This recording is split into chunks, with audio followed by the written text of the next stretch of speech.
아니라 저 유튜브 영상 보니까 이거 보시면서 어제 제가 KBS ET 출연해가지고 이야기를 했는데 앵커님이 이호석 아카데미를 보셔서 박수를 친 거를 얘기를 하시더라고요. 박수를 친 이유가 사실 인플레이션이 낮게 나오면서 안도를 했다라는 말이었지 안심하자라는 말은 아니었다라는 말씀을 오늘 드리고 싶습니다.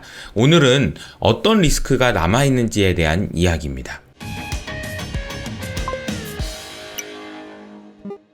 어제 미국 시장은 장 초반에 상승을 해서 출발했지만 이거 너무 많이 오른 거 아니야? 라는 의견들이 반영되면서 차익 실현이 나왔고, 나스닥 같은 경우에도 0.5% 하락하는 모습을 보였습니다. 경계감이 커지면서 하락했다라고 정리하면 될 것 같고요. 시장 전반적으로 보면 테슬라 하락했고요. 빅테크들 전반적으로 하락했고, 어제 좋은 실적 발표한 디즈니가 5% 상승했습니다. 그리고 다시 유가 관련된, 에너지 관련된 주식들이 크게 상승하는 모습 보였습니다. 애플이 올해 주가 하락을 거의 다 만회했다라는 소식이 들리네요. 애플의 주가는 3월 고점 대비 30% 하락했다가 30% 반등했습니다. 그래서 거의 고점에 거의 도달했다라는 이야기인데요. 이러면서 나오는 얘기가 얼마 전에 사우디의 아람코가 애플의 시총을 넘겼다라는 이야기가 나왔었지만 지금은 다시 애플의 시가총액이 사우디 아람코 시가총액을 넘어서는 그런 모습을 보여주고 있습니다. 오늘은 ESG에 관련된 뉴스들이 유독 많아요. 그래서 그 내용을 소개해 드릴 텐데요.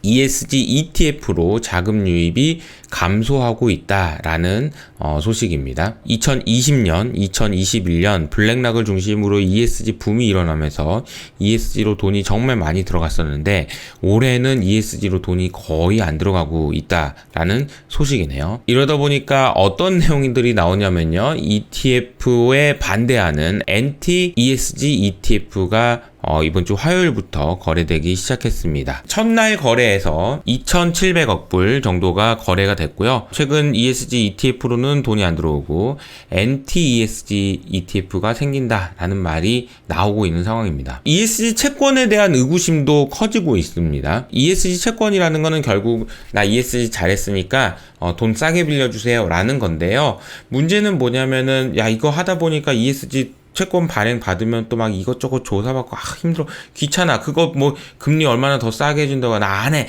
이런 분위기가 또 연출되면서 자금 조달이 ESG 채권에서 많이 줄어들고 있다라는 이야기네요. 매크로의 상황에 따라서 여러 가지로 ESG 혹은 뭐 기후에 관련된 관심이 줄어들 수 있다라는 이야기는 동의할 수 있지만 변하지 않는 사실은 우리 지구는 여전히 매우 빠른 속도로 더워지고 있다라는 얘기입니다.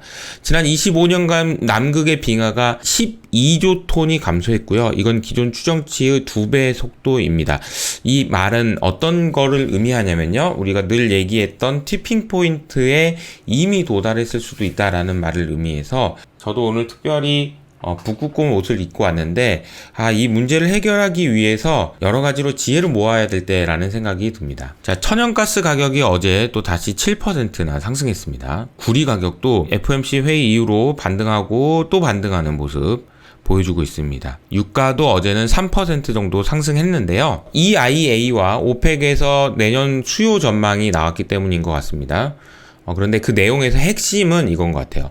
폭염 때문에 그리고 천연가스 가격이 너무 상승했기 때문에 천연가스 공급이 부족하잖아요. 그러면 어떻게 되냐면 천연가스의 대체제인 원유에 대한 수요가 늘어날 수밖에 없다라는 이야기고 이것이 유가에 상방 압력으로 작용한다라는 거죠. 그런데 제가 계속 말씀드리고 있지만 천연가스 가격은 미국에서조차 이렇게 올라가고 있고 유럽은 굉장히 높은 수준이 이어지고 있습니다. 이런 상황이 겨울에는 어떻게 될지가 지금 우리 시장에서 남아있는 가장 큰 리스크 중에 하나라고 보시면 되겠네요. 그리고 제로 인플레이션이다 뭐 전월 대비 안 올랐다고 글쎄 이런 이제 기사도 나왔는데요. 내용을 보시면 휘발유 가격 영향이 많이 컸고 그 외의 상품 가격은 여전히 상승했기 때문에 아직은 안심하기는 어렵다라는 거죠. 월스트리트 저널의 닉 기자님, 이분이 이제 또 기사를 쓰셨는데요. 연준은 더 강력한 증거를 원한다라는 제목의 기사를 쓰셨습니다. 9월달에 FOMC 50bp 또는 75bp는 향후에 남은 물가나 노동 지표에 달려있다.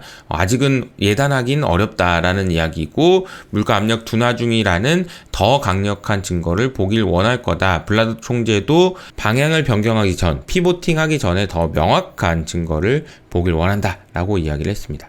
미국의 초기 연체율이 소폭 증가했다라는 소식인데요. 이 내용 보시면 전체적으로 지금 최근에 소폭이 늘어나고 있다라는 이야기인데, 구체적으로 좀 보시면 지금 오토론, 자동차론, 그리고 크레딧 카드 관련해서는 지금 연체율이 올해 들어서 조금씩 불안하게 올라가고 있다라는 걸 확인할 수 있죠. 뭐 이런 상황이다 보니까 사실은 개인적으로는 주식 투자를 계속하기 위해서는 계속해서 끌고 가는 게 되게 중요하다라고 계속 말씀드리고 있는데, 그렇게 하기 위해서는 저는 주목해 보실 필요가 있는 것 같아요.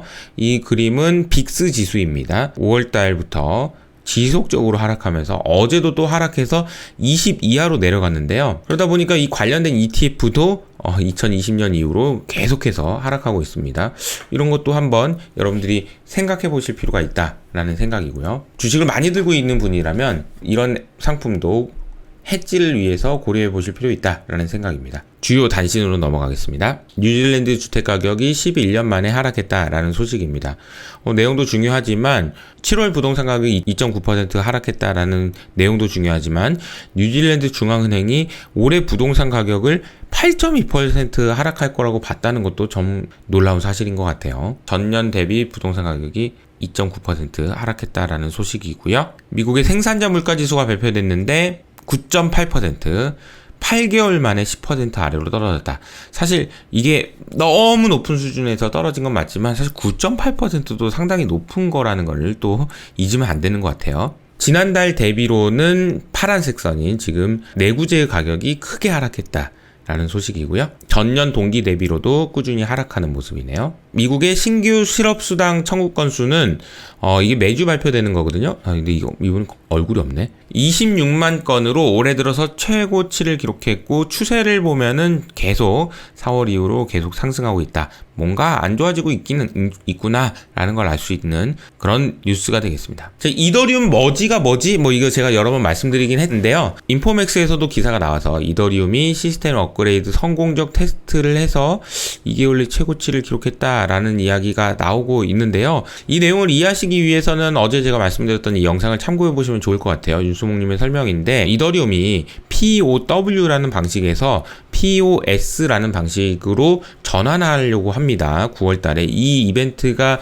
굉장히 큰 이벤트예요. 잘 되면 또 좋지만 안 되면 또 어떻게 될지 몰라서 굉장히 관심이 많은 그런 이벤트인데, 보시는 것처럼 POW라는 큰 길이 있었고요. 각 길에 여기서 지금 이거 열심히 테스트를 하고 있었거든요. 그래서 굉장히 오랫동안 된다 안 된다 말이 많았었는데, 이번에는 진짜 될지 여부가 상당히 좀 중요한 이벤트라는 걸 말씀드립니다. 이게 합쳐진다고 해서 이더리움 머지예요. 그리고 독일 총리는 에너지 위기와 관련돼서 추가 지원을 약속했습니다. 이분이 지금 웃고는 있지만 표현은 이거 쉽지는 않다라고 말씀을 하셨는데요. 추가 지원을 계속 할 거다. 왜냐하면 시민들이 무사히 어려움을 이겨낼 수 있도록 하기 위해서 21세기에 추워서 죽는다는 얘기가 나오면 안 되잖아요. 그것도 독일에서. 그래서 어려움을 이겨낼 거지만 쉽진 않을 거다. 결국 이것도 천연가스 유가의 이야기로 연결됩니다. 영국에서는요, 상승 예정인 에너지 청구서에 해결책을 찾아라. 지금 벌써 지금 시위대가 나와서 난립니다. 그래서 어제 말씀드린 것처럼 10월 달부터 청구서가 올라갈 텐데, 이게 비용 부담이 너무 커서 걱정하시는 분들이 많아지고 있다라는 소식입니다. 그리고 대중관세 결정은 지금 늦어지고 있다. 당연히 최근에 나왔던 미국과 중국과의 갈등이 심화됐다라는 점을 감안한다면 쉽지 않을 거라는 거는 예상할 수 있는 부분인 것 같습니다. 잠시 안도는 할 수 있어도 완전히 안심하면 안 된다라는 이야기를 마지막으로 한 번 더 전해드리고 싶습니다. 여러분 끝까지 성공 투자하시고요. 저는 여기서 인사드리도록 하겠습니다. 마지막으로 이번 주 일요일날 여러분들과 오랜만에 라이브를 진행하려고 하는데요. 자세한 시간은 커뮤니티에 알려드리도록 하겠습니다. 지금까지 이호석 아카데미였습니다. 감사합니다.